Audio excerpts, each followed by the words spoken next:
A very good morning and welcome to this edition of YES101's Visual Radio, bringing you the news. I'm Hashni Pathirana, and before we take a look at your news in detail, let's take a look at your headlines first. News First headline. 70% of official polling cards distributed, says Department of Posts, calling for applications for GCE ordinary level examination to begin today. In your international headlines, US to decide its next president today. And in your sports, football, Sri Lanka appoints Abdullah Al-Mutairi as head coach.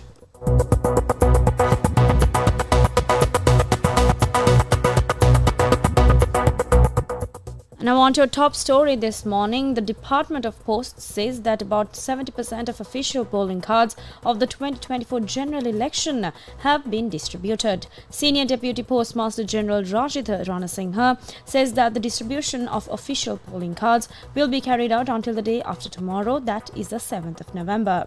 Now, according to him, if you still have not received your official polling cards by then, you could collect it from the nearest post office after confirming your identity.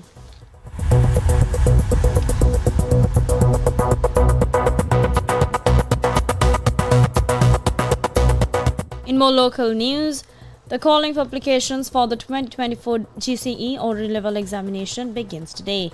The Department of Examinations says that only applications sent online will be accepted. School applicants may apply through the principal, and private candidates may apply personally following the instructions provided. Private candidates of the GCE ordinary level examination are supposed to use their national identity cards during the application process. The Department of Examinations says that if the NIC is not available, the applicant may use their guardian's NIC for registration and submit the application. The department adds that the deadline for submitting applications is midnight of the 30th of November and that this deadline will not be extended for any reason. If you have any inquiries to make, the department has provided the telephone numbers that are 011 278 4208, 011 278 4537 and 011 278 5922 to contact them.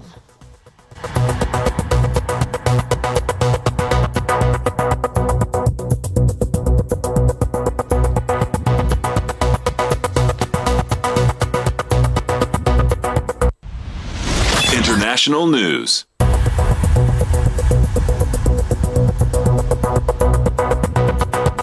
And now shifting your attention to the international arena, the 2024 United States presidential election, the 60th quadrennial presidential election will be held today, that is the 5th of November 2024. Now, to explain how the election works, voters in each state and the District of Columbia will choose electors to the Electoral College, who will then elect a president and vice president for a term of 4 years. This year, US have two main candidates, Republican candidate former President Donald Trump and Democratic candidate Vice President Kamala Harris. Donald Trump's home state is Florida and his running mate is J.D. Vance, while Kamala Harris's home state is California and her running mate is Tim Walz. The run-up to this election managed to capture the entire world's attention. The incumbent President Joe Biden of the Democratic Party initially ran for re-election and became the party's presumptive nominee. However, Biden's performance in the presidential debate held in June 2024 intensified concerns about his age and health and led to calls within his party for him to leave the race. Now, although initially adamant on remaining in the race, Biden withdrew on the 21st of July, becoming the first eligible incumbent president to withdraw from the race since Lyndon B. Johnson in 1968, endorsing Vice President Kamala Harris, who became the party's nominee on the 5th of August. Well, that's a little bit of context on the US presidential election for you. Now, leading campaign issues are abortion, climate change, democracy, the economy, education, foreign policy, healthcare, immigration, and LGBTQ rights as well. The winners are scheduled to be inaugurated on the 20th of January 2025 as the 47th President and 50th Vice President of the United States, respectively. Now, if Kamala Harris wins this election, she will be making history as America's first female president. Foreign media reported that more than 78 million have already cast their votes.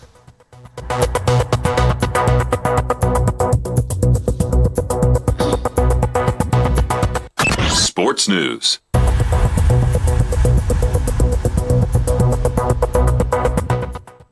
Finally, on to your sports update for this morning. FFSL has appointed Abdullah Al-Mutairi as the new permanent head coach of the men's national team.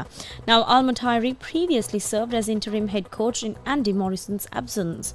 Al-Mutairi's appointment as the head coach of the Sri Lankan national football team marks an exciting new era for Sri Lankan football. Al-Mutairi, known for his aggressive and attacking style of play, showcased his way of football in both legs against the highly ranked Cambodian team.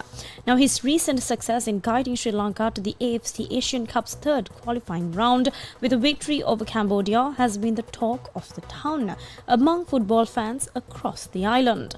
Now, with a proven track record, Al-Mutairi is expected to bring a renewed focus and strategy as he prepares the team for the upcoming South Asian Championship next year. His interim period was a joy for fans who watched the exciting style of football he implemented. Supporters across the island are hopeful of continued victories from the Golden Army under his leadership.